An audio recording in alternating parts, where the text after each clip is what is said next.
FIFA World Cup is Qatar.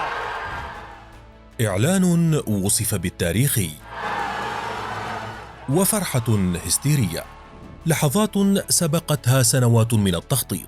وصفت قطر تلك الخطوة بأنها مقامرة جريئة ستكلفها أكثر من 200 مليار دولار، ونالت البنى التحتية حصة الأسد من هذه التكلفة بواقع 140 مليار دولار. ملاعب مكيفة وفنادق بمواصفات عالمية وتنظيم على مستوى عال.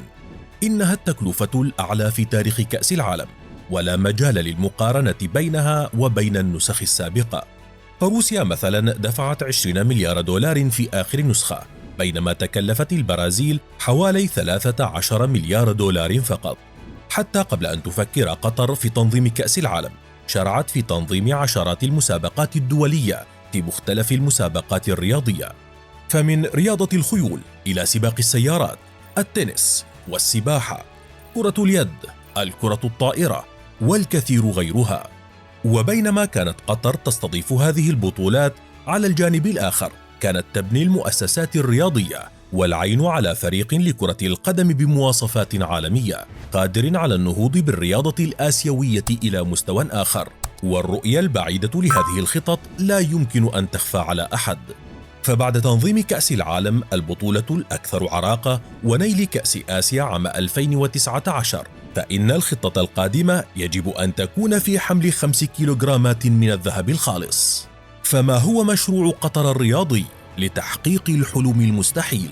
وكيف ربحت قطر بطاقة تنظيم كأس العالم؟ استضافة البطولات العالمية. إنها الخطوة الأولى التي بدأت فيها قطر قبل أن تفكر في تنظيم كأس العالم منذ عام 2010 وحتى اليوم. تمكن هذا البلد الصغير الذي لا تعدو مساحته مساحة محافظة في دول أخرى أن يستضيف أكثر من 600 حدث رياضي، من بينها مئات البطولات الإقليمية وعشرات الأحداث العالمية، لتصبح قطر بين ليلة وضحاها قبلة الرياضيين وعاصمة الرياضة العالمية، خاصة بعد أن تمكنت من استضافة كأس العالم. لكن قصة استضافة البطولات الإقليمية والعالمية بدأت قبل أكثر من 30 عاما.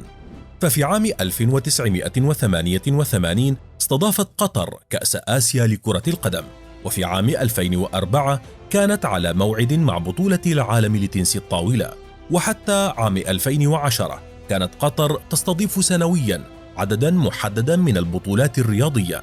لكن في ذلك العام استضافت قطر عددا كبيرا من البطولات، وفي مقدمتها بطولة العالم لألعاب القوى داخل الصالات. وفي العام التالي استضافت آسيا لكرة القدم، والتي عرفت بكونها من أنجح النسخ الآسيوية.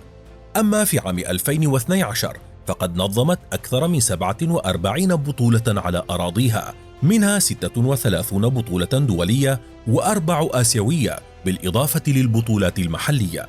وكان العام الذي يليه من الأعوام الرياضية بامتياز، حيث نظمت قطر في ذلك العام أكثر من 81 حدثا رياضيا، 40 بطولة منها على المستوى الدولي.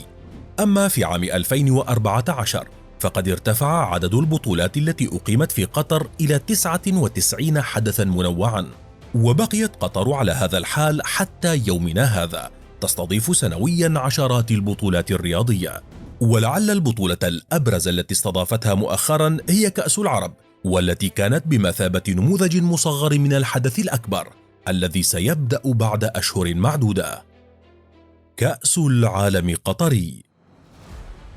في كانون الثاني عام 2009 بدأت الدول بتقديم الطلبات لاستضافة كأس العالم لعام 2022. كان هناك 5 عروض مقدمة، وهم من دولة اليابان واستراليا وقطر وكوريا الجنوبية والولايات المتحدة.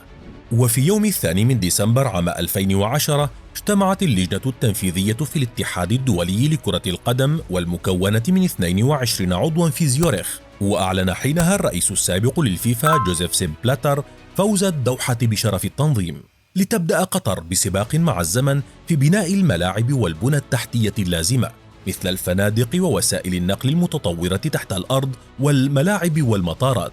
واحتاجت لإنهاء هذه المشاريع إلى نحو 1,700,000 عامل مهاجر. ومن الملاعب التي تمكنت قطر من تجهيزها ملعب استاد البيت بسعة 60,000 وهو مبنى على شكل خيمة، واستاد أحمد بن علي بسعة 40,000، بالإضافة لكل من استاد الجنوب واستاد المدينة التعليمية واستاد خليفة الدولي واستاد لوسيل، والذي يستضيف المباراة النهائية والختامية، والذي تبلغ سعته حوالي 80,000 متفرج. يبلغ إجمالي تكلفة هذه الملاعب نحو 6,500,000,000 دولار. هذه الملاعب العالمية بالإضافة للتكلفة الخيالية هي جزء من خطة قطر لتكون وجهة رياضية عالمية، لكنه ليس الهدف الوحيد الذي تسعى قطر من أجله. فما هي مشاريع قطر الرياضية؟ وما هي خطتها للفوز باللقب؟ أكاديميات عالمية وتجنيس اللاعبين. بعد أن نجحت قطر باستضافة أرفع البطولات الرياضية العالمية، كانت على الجانب الآخر تبني المنشآت والأكاديميات لتخريج جيل رياضي قادر على الوصول بعيدا في كأس العالم. وبدا هذا الحلم أقرب للحقيقة بعد أن تمكن المنتخب القطري من الفوز بكأس آسيا عام 2019. لكن كيف تمكنت قطر من بناء هذا المنتخب القوي؟ لنعود بالزمن إلى عام 2003. في هذا العام وضعت قطر حجر الأساس لمشروع المدينة الرياضية الذي يتضمن أكاديمية وملاعب رياضية عالية المستوى. وبظرف سنوات تحولت هذه الصحراء القاحلة إلى مدينة رياضية بمساحات خضراء واسعة. وفي عام 2004 افتتحت أكاديمية سباير، وشارك في افتتاحها نخبة من أساطير كرة القدم لإعداد الجيل القادم من الرياضيين، وكان على رأسهم الراحل دييغو مارادونا والبرازيلي بيليه. وفي عام 2007 افتتحت سبيتار، وهو أول مستشفى متخصص في الطب الرياضي في منطقة الخليج. كما أنشأت منظمة سباير لوجيستكس، ومهمتها إدارة المؤسسات الرياضية وفقا للمعايير العالمية.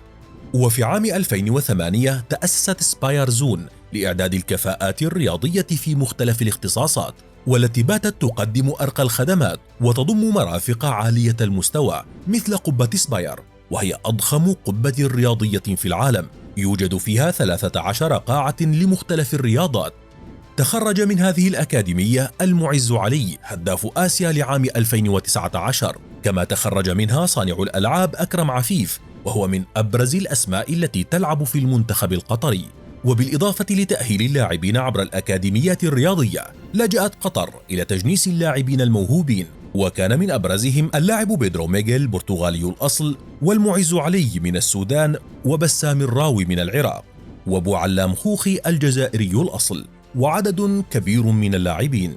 وتماشيا مع هذه الرؤى سعت قطر إلى تحسين الدوري القطري بشكل كبير، حيث تحاول دائما التعاقد مع أبرز اللاعبين العالميين بالإضافة للمدربين، ولعل من أشهرهم مدرب برشلونة الحالي تشافي الذي لعب ودرب نادي السد القطري.